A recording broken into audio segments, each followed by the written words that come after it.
Part 1. You will hear a man phoning a woman about an advertisement he has seen in the paper for some furniture.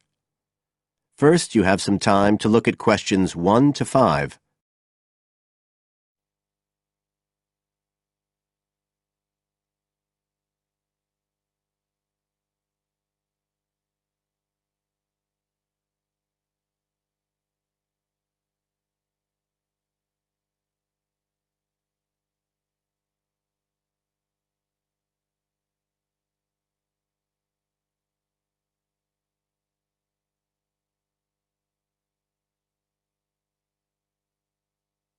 As you listen, because you will not hear the recording a second time. Listen carefully and answer questions 1 to 5.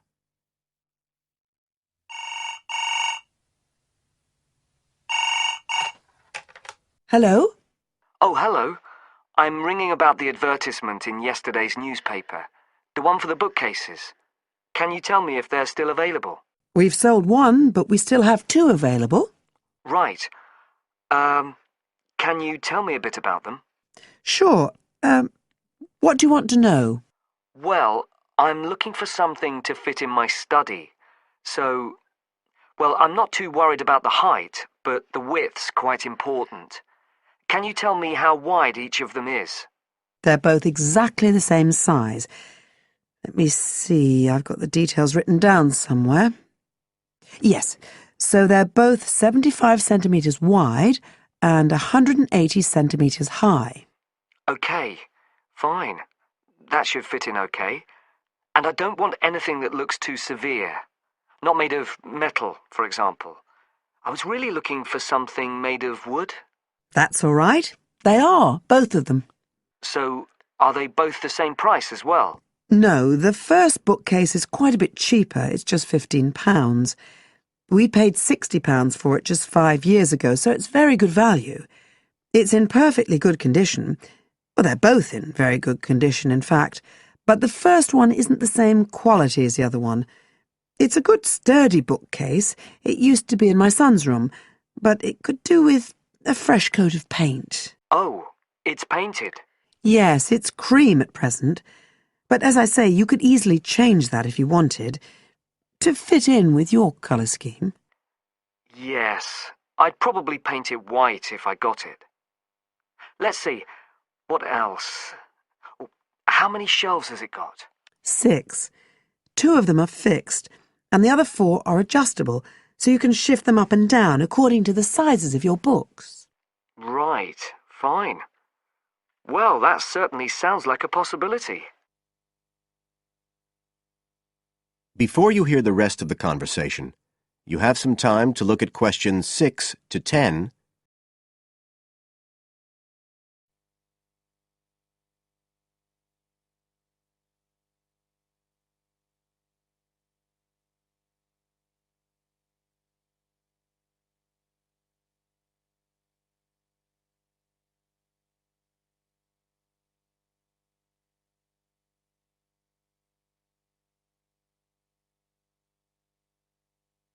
Now listen and answer questions 6 to 10.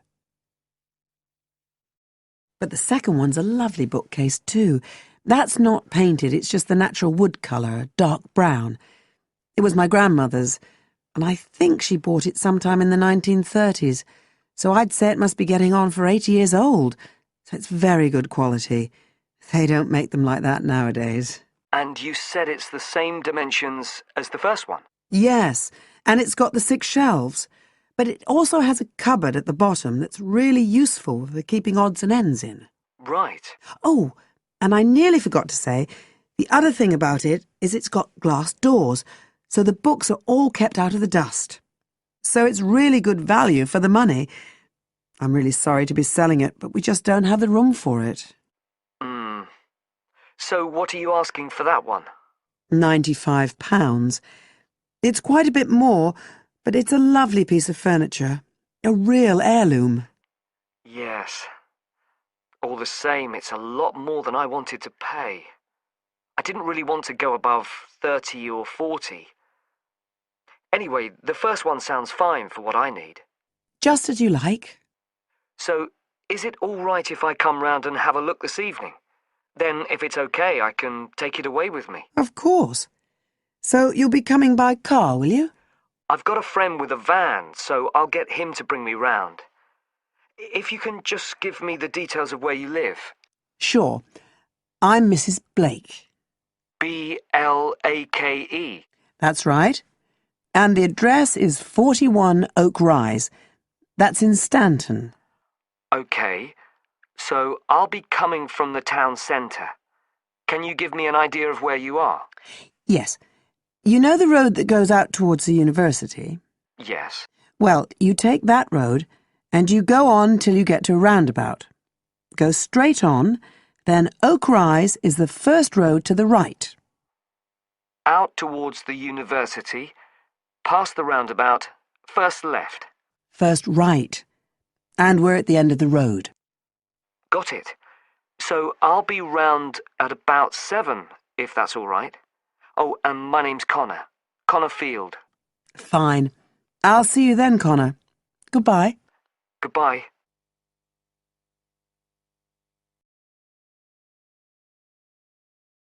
That is the end of part 1.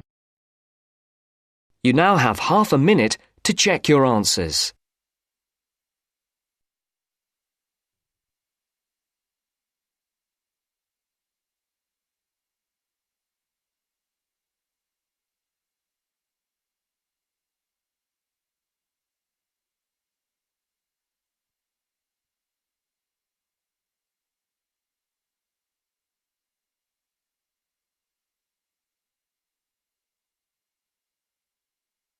Now turns to part 2. Part 2. You will hear a talk about Runwell, a charity that raises money by organising running races. First, you have some time to look at questions 11 to 17.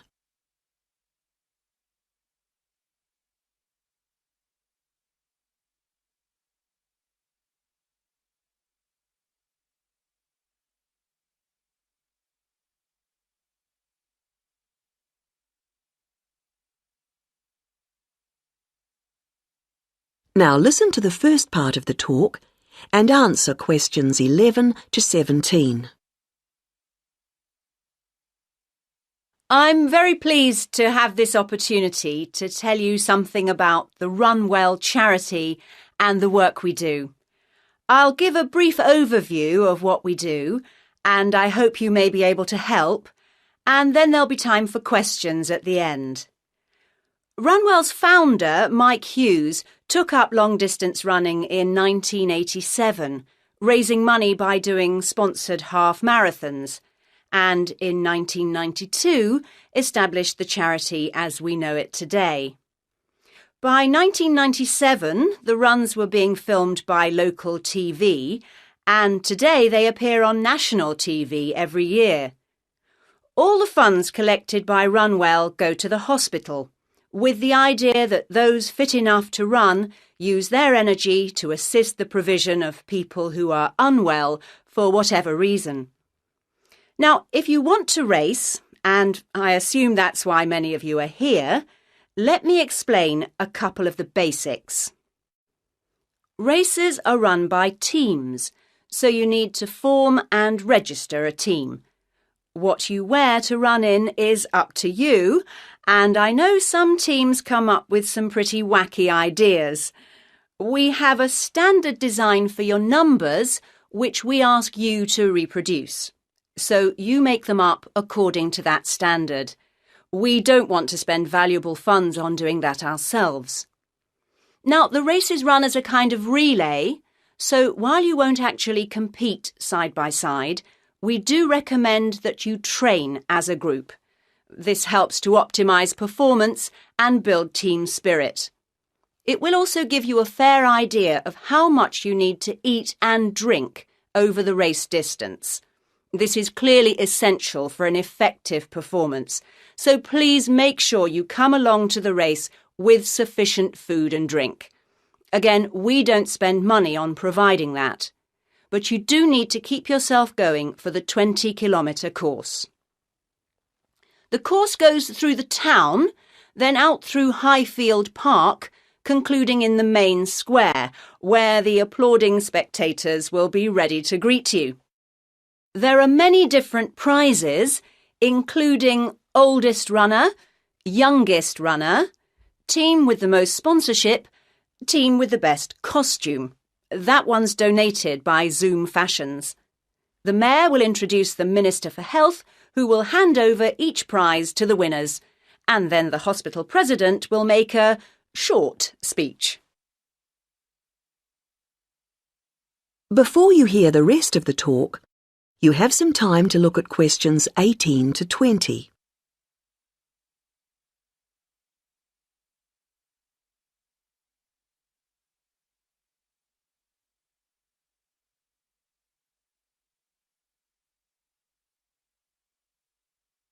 Now listen and answer questions 18 to 20. OK, that's the big race. But I know there are many people who don't feel they are up to running a 20-kilometre race, but who would nevertheless like to raise money for Run Well. Over the years, we've had experience of many ways of trying to collect money, some very successful, others less so. Now, of course, 20 kilometres is too far for children to run. But there was a sponsored swimming event at the local school last year, and that did very well. People have also tried to organise food-based events, such as selling homemade cakes and bread and so on at the market. And there was a large picnic arranged in Forbright Gardens, although these events failed to justify the efforts put into them, though I'm sure they were very tasty. These days, so many people are out at work all day that going from house to collect money isn't very effective.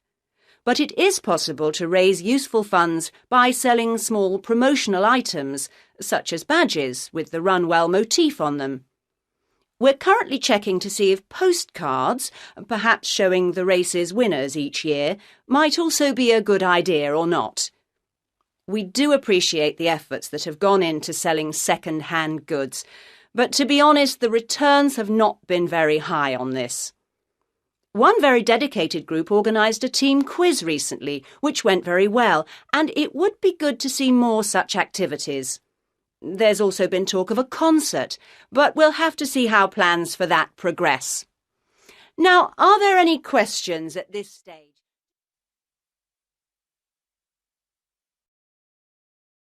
That is the end of part 2. You now have half a minute to check your answers.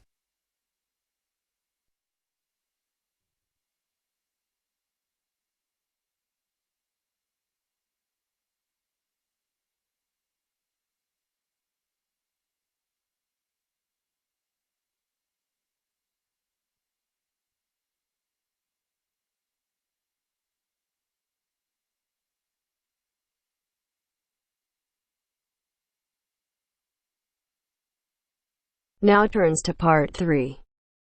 Part 3. First, you have some time to look at questions 21 to 25.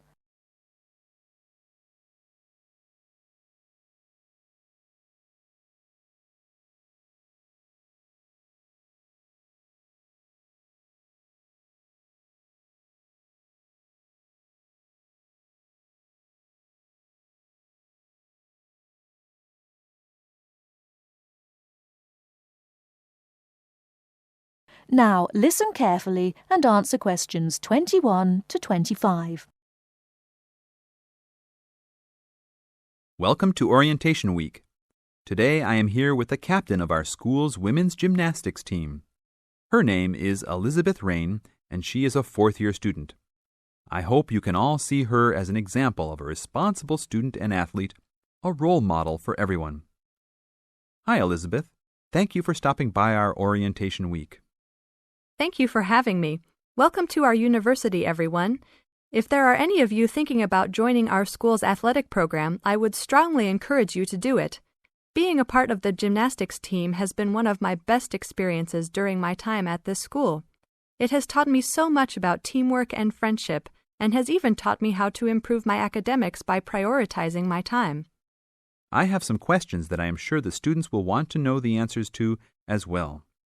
First of all, how did you find the time to do well in classes as well as train for gymnastics? Prioritizing is the key.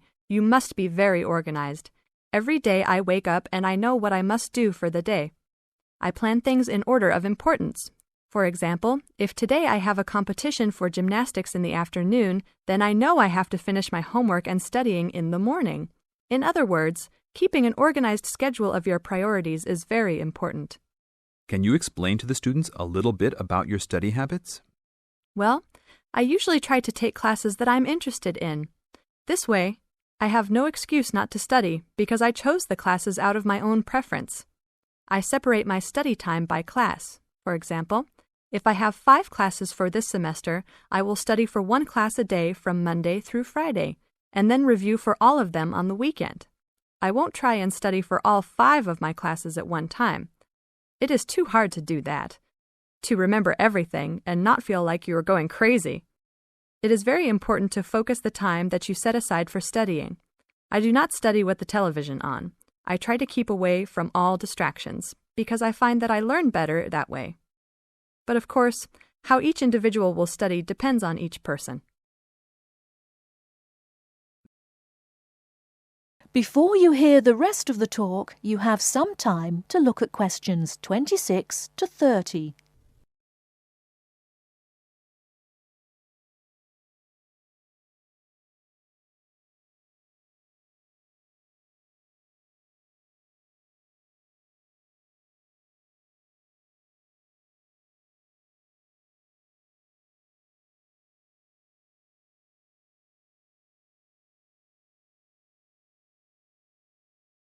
Now listen and answer questions 26 to 30. That sounds like good advice. Let's talk a little bit about your gymnastics career.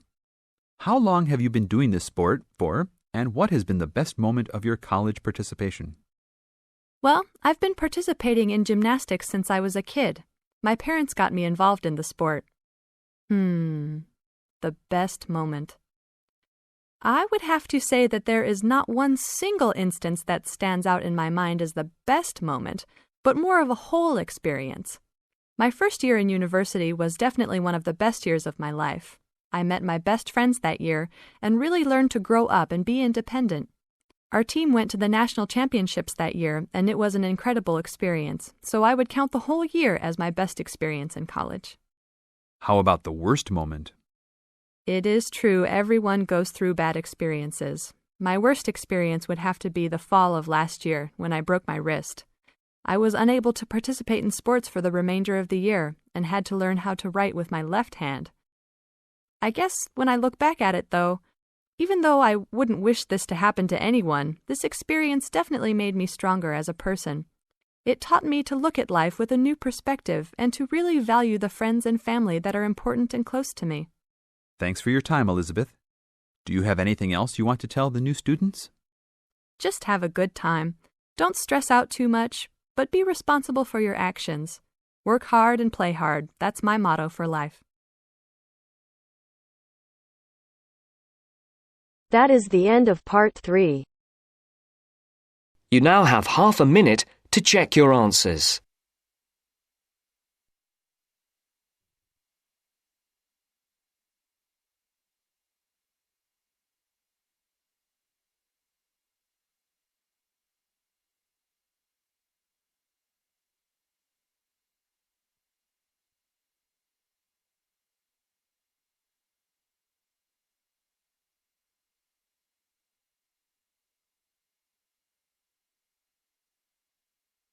Now turns to part 4. Part 4.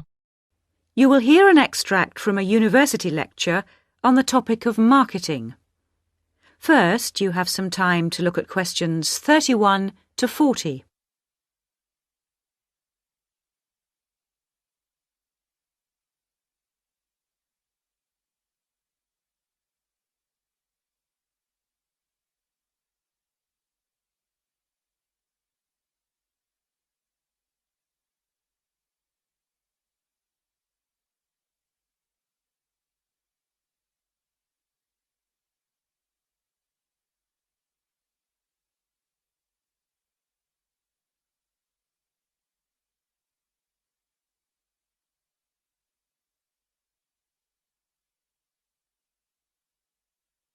Now listen carefully and answer questions 31 to 40. Last week we looked at some general principles associated with marketing, and today I'd like to look at some of those points in a little more detail. So, what is marketing? Or put another way, what does the term marketing mean? Many people think of it simply as the process of selling and advertising, and this is hardly surprising when every day we are bombarded with television adverts, mail shots, and telephone sales. But selling and advertising are only two functions of marketing. In fact, marketing, more than any other business function, deals with customers. So perhaps the simplest definition is this one. Marketing is the delivery of customer value and satisfaction at a profit.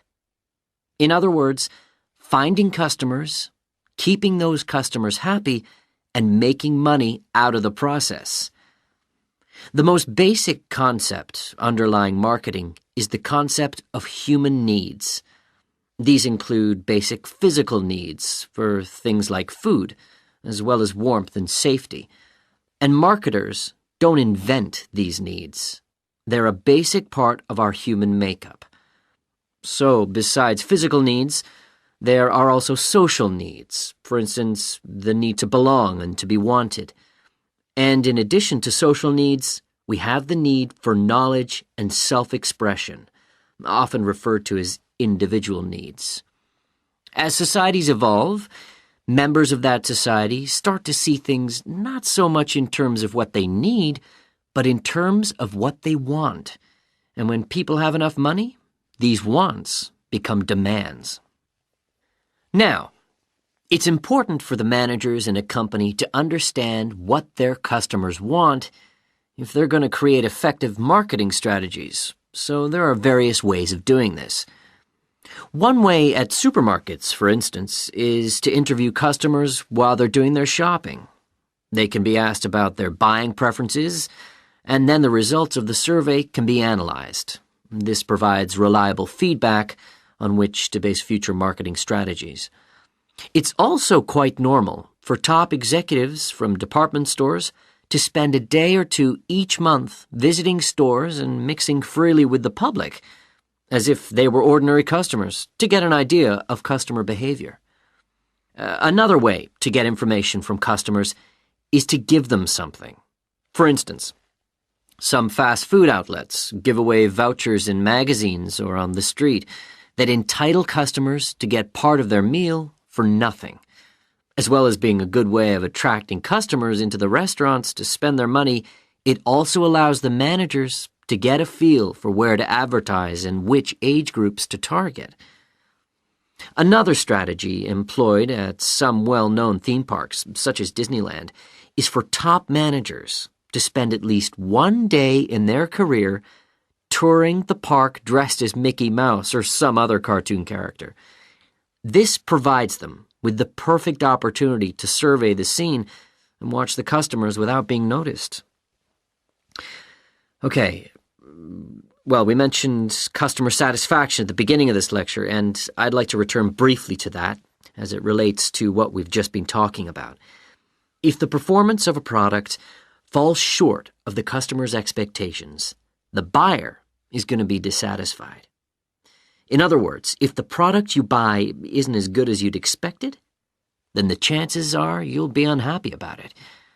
If, on the other hand, performance matches expectations and the product you buy is as good as you expected, then generally speaking, the buyer is satisfied.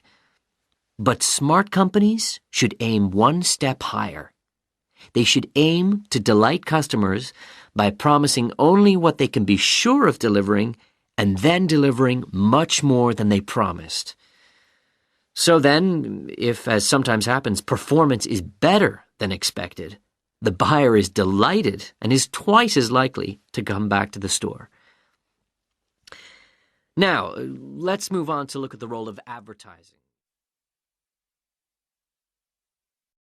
That is the end of part 4. You now have half a minute to check your answers.